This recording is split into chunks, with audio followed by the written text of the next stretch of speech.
Laporan Praktikum Morfologi Buah dan Biji. Nama Grace Paulina, NIM 2502068. Program Studi Agroteknologi. Dosen pengampu Ibu Salmiati MPD PhD, Institut Teknologi Perkebunan Pelalawan Indonesia. Latar belakang: kelapa sawit berasal dari Afrika Barat, khususnya dari wilayah yang sekarang dikenal sebagai Nigeria, Kamerun, dan Ghana. Dari sana, kelapa sawit diperkenalkan ke Asia Tenggara oleh pedagang Arab dan Portugis pada abad ke-16. Penamaan kelapa sawit di Asia Tenggara dimulai pada abad ke-19 ketika Belanda memperkenalkan tanaman ini ke Indonesia, Sumatera pada tahun 1848.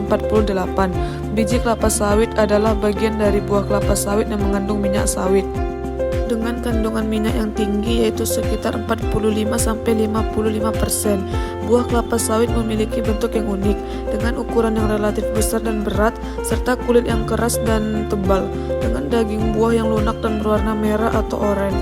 Hartley 1988 dan Corley dan Tinker 2003. Tujuan: 1. Mempelajari morfologi buah dan biji dari berbagai jenis tanaman monokotil dan dikotil. 2. Mengamati anatomi buah dan biji melalui irisan tipis untuk melihat jaringan penyusun. 3. Mengetahui hubungan antara struktur morfologi dan anatomi dengan fungsi reproduksi dan penyebaran tanaman. Alat dan bahan yang digunakan yaitu buah sawit, sepatu bot, alat tulis, topi rimba, dan parang.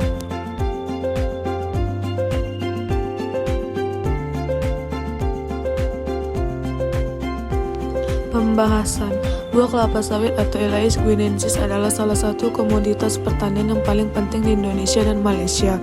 Buah kelapa sawit memiliki nilai ekonomi yang tinggi karena mengandung minyak sawit yang dapat digunakan sebagai bahan baku industri makanan, kosmetik, dan energi. Struktur buah kelapa sawit terdiri dari kulit buah yang tebal dan keras, daging buah yang lunak dan berwarna merah atau oranye, serta biji kelapa sawit yang terletak di dalam daging buah. Buah kelapa sawit memiliki kandungan yang tinggi, antara lain minyak sawit sekitar 45-55%, protein sekitar 7-10%, dan karbohidrat sekitar 20-30%. Manfaat buah dan biji kelapa sawit sangat luas, antara lain sebagai bahan baku industri, pakan ternak yang kaya akan protein, dan pupuk organik yang ramah lingkungan. Oleh karena itu, pengembangan industri kelapa sawit harus dilakukan secara berkelanjutan dan ramah lingkungan untuk meningkatkan kesejahteraan masyarakat dan menjaga kelestarian lingkungan. Kesimpulan: buah dan biji kelapa sawit memiliki nilai ekonomi yang tinggi dan manfaat yang luas, sehingga menjadi salah satu komoditas pertanian yang paling penting di Indonesia. Dengan kandungan minyak sawit yang tinggi, buah kelapa sawit dapat digunakan sebagai bahan baku industri makanan, kosmetik, dan energi. Selain itu, biji kelapa sawit dapat digunakan sebagai pakan ternak yang kaya akan protein, dan kulit buah kelapa sawit dapat digunakan sebagai pupuk organik yang ramah lingkungan.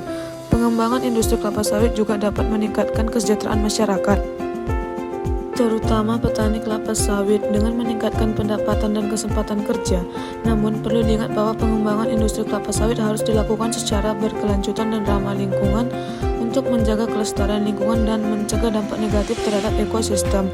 Dengan demikian, industri kelapa sawit dapat menjadi salah satu pilar ekonomi yang kuat dan berkelanjutan bagi Indonesia.